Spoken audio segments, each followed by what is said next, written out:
நாளைக்கான வீடியோவில் என்ன நடக்குன்னு சொல்லிட்டு பார்க்கலாம். வீடியோக்குள்ளே போகிறதுக்கு முன்னாடி நம்ம சேனலை லைக் அண்ட் சப்ஸ்கிரைப் பண்ணி சப்போர்ட் பண்ணுங்கள். வீடியோ வந்துட்டு நல்லா இன்ட்ரெஸ்டிங்காகவே போய்கிட்டு இருக்கு.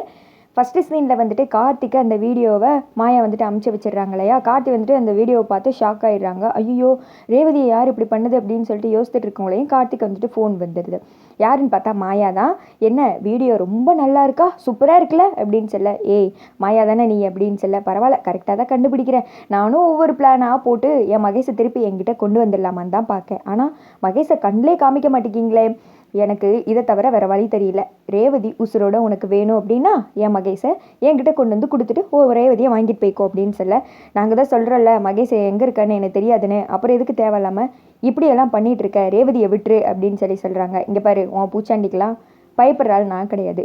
ஒழுங்காக நான் சொன்னதை செஞ்சுட்டு அதுக்கடுத்து ரேவதி அமுச்சு விடுறதை பற்றி பார்க்கலாம் அப்படின்னு சொல்லிட்டு ஃபோனை கட் பண்ணிடுறாங்க. கார்த்திக் என்ன பண்ணுறேனே தெரில, விறுவிறுன்னு யார்கிட்டையும் சொல்லாமல் கார் எடுக்கிறதுக்காக வர்றாங்க. அப்போது மாயா இன்னொரு பிளான் பண்ணுறாங்க.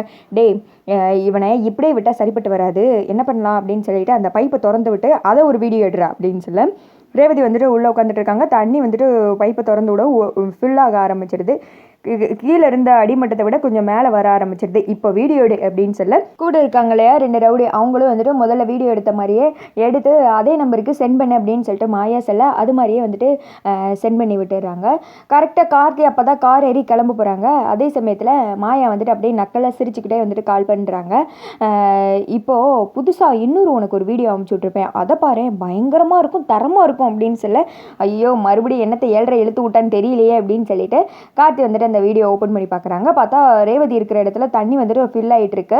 அதை பார்த்தது கார்த்திக்கு டென்ஷன் தாங்க முடியல. இவ அடங்க மாட்டா போலையே, புதுசாக வந்துட்டு கல்ற சங்கம் இழுத்துட்டு வராளே. எனக்கு கார்த்தி வந்துட்டு டென்ஷன் ஆகிட்டு மறுபடியும் வந்துட்டு மாயாவுக்கு தான் கால் பண்ணுறாங்க.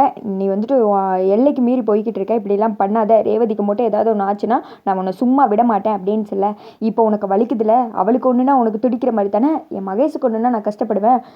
என் மகேஷ் இப்போ வரைக்கும் எங்கே இருக்கா ஏது இருக்கா அவனை பற்றி எனக்கு ஒரு விவரமே தெரியவே இல்லை. உங்ககிட்ட கேட்டால் என்னமோ நான் மகேஷே பார்க்கல அப்படி இப்படின்னு பொய் சொல்லிட்டு இருக்கீங்க.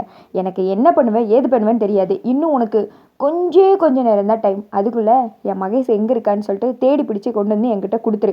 கண்டிப்பாக உனக்கு தெரியாமலாம் இருக்காது அப்படின்னு சொல்ல, உண்மையாகவே சொல்கிறேன் மகேஷ் எங்கே இருக்கான்னு தெரியாது அப்படின்னு சொல்லிட்டு கார்த்தி சொல்கிறாங்க. இதெல்லாம் வேறு யாருக்கிட்டே போய் சொல்லு, என் மகேஷை என்கிட்ட கொண்டு வந்து சேர்த்துட்டு ரேவதியை கூட்டு போய்க்கோ. இங்கே பாரு, அந்த டேங்க் ஃபில் ஆகுற வரைக்கும் மட்டும்தான் உனக்கு டைம். அதுக்குள்ளே மகேஷை என்கிட்ட கொண்டு வந்து கொடுத்துட்டேன்னா ரேவதி பத்திரமா உங்ககிட்ட வந்துடுவா.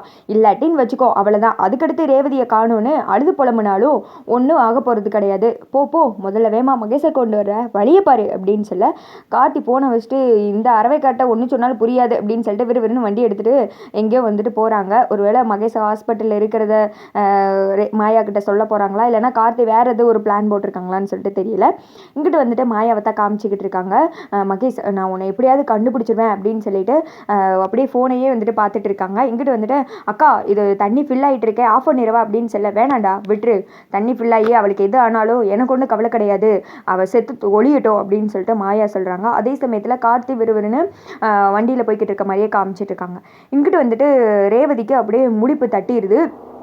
அப்போ தான் சுற்றி முற்றி பார்க்குறாங்க. நம்ம அந்த இதுக்குள்ளே உட்காந்துக்கிட்டு இருக்கோம் அப்படின்னு சொல்லிட்டு, டேய் யாரா இது, என்ன எதுக்கடா தேவையில்லாமல் இங்கே வந்து கட்டி போட்டிருக்கீங்க, டேய் யாராவது இருக்கீங்களா, ப்ளீஸ் ஹெல்ப் மீ, யாராவது காப்பாற்றுங்க, யார் என்னை இங்கே கொண்டு வந்து அடைச்சி போட்டாங்கன்னே தெரியலையே, ப்ளீஸ் யாராவது வாங்க என்னை காப்பாற்றுங்க அப்படின்னு சொல்லிட்டு கத்திட்டு இருக்க. அதெல்லாம் பார்த்து மாயா வந்துட்டு நக்கல் பண்ணி கீழே வந்துட்டு சிரிக்கிறாங்க. கத்து, எவ்வளோ கத்த முடியுமோ கத்து, என் மகேஷ் இப்படி தானே கஷ்டப்பட்டுட்டு இருப்பா எங்கேயாவது அப்படின்னு சொல்லிட்டு. அங்கிட்டு வந்துட்டு ரேவதி, ஏண்டா எனக்குன்னே வந்துட்டு இலவு இழுத்து விடுவீங்களா, ஏண்டா என்னையே இப்படி பண்ணுறீங்க, யாராவது வாங்க ப்ளீஸ் என்னை காப்பாற்றுங்க அப்படின்னு சொல்லிட்டு கத்துற. கார்த்தி கரெக்டாக ஒரு இடத்துல வந்துட்டு வண்டியை நிப்பாட்டுறாங்க. இங்கிட்டு ரேவதி கதறிட்டு இருக்கிற மாதிரி காமிக்கிறாங்க. அதோட பார்த்தீங்கன்னா இந்த வீடியோ வந்துட்டு முடிஞ்சிருது.